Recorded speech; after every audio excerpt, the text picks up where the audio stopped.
দেখতে হবে। হেফাজত ইসলাম বাংলাদেশ শুধু দাবি করবে না, সকল মাসলাকের মানুষের পূর্ণ সমর্থন হেফাজতের প্রতি আছে। কারণ হেফাজত হচ্ছে বাংলাদেশে সর্ববৃহৎ ইসলামী অরাজনৈতিক সংগঠন। আজ আমি এই জনতার পক্ষ থেকে, বাংলাদেশের কোটি কোটি মুসলমানের পক্ষ থেকে হেফাজতের সম্মানিত আমিরের কাছে বলবো, হেফাজত রাজনীতিতে যাবে না, কিন্তু রাজনীতি নিয়ন্ত্রণ করতে হবে। 53 বছরের ইতিহাস আমাদের কলঙ্কিত।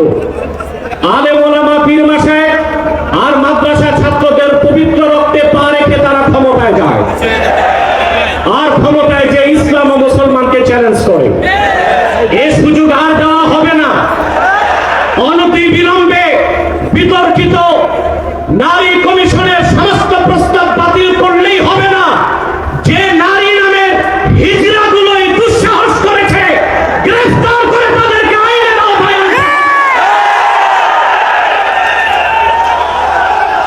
আরেকটি বিষয় হচ্ছে, ডক্টর ইউনূসকে বক্তব্য পরিষ্কার করতে হবে। 16 বছর ভারতীয় আধিপত্যবাদের বিরুদ্ধে আমরা রক্ত দিয়েছি।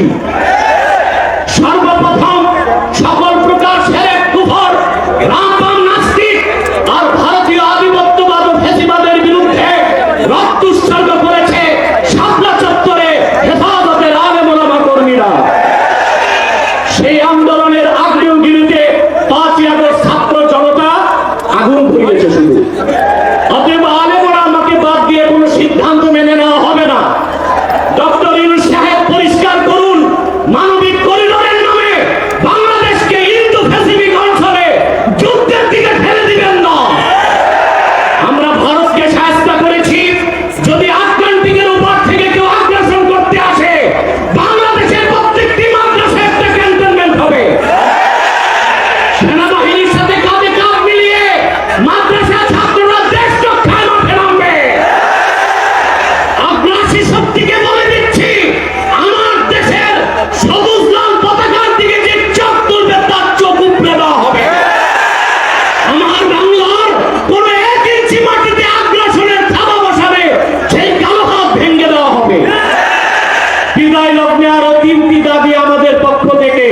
ব্লাসফেমি আইন করতে হবে, freedom of expression, freedom of speech. তার স্বাধীনতার নামে ইসলাম বিরোধিতা যেই করবে তাকে আইনের আওতায় আনতে হবে। আমার দেশে অসংখ্য আলেম ওলামা, নিরীহ মানুষকে জঙ্গি তকমা দিয়ে কারাগারে রাখা হয়েছে। যদি বাবর সাহেব মুক্তি পায়, তাহলে যে সমস্ত আলেম ওলামা জঙ্গির মামলায় ভিতরে, তারা কেউ মুক্তি পাবে না।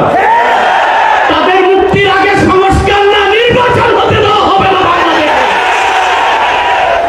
আমার 7ম দাবি, হেফাজতের পক্ষেই বাংলাদেশের সমস্ত মাসলাককে এক প্ল্যাটফর্মে আনা সম্ভব একটি দাবি আদায়ের লক্ষ্যে।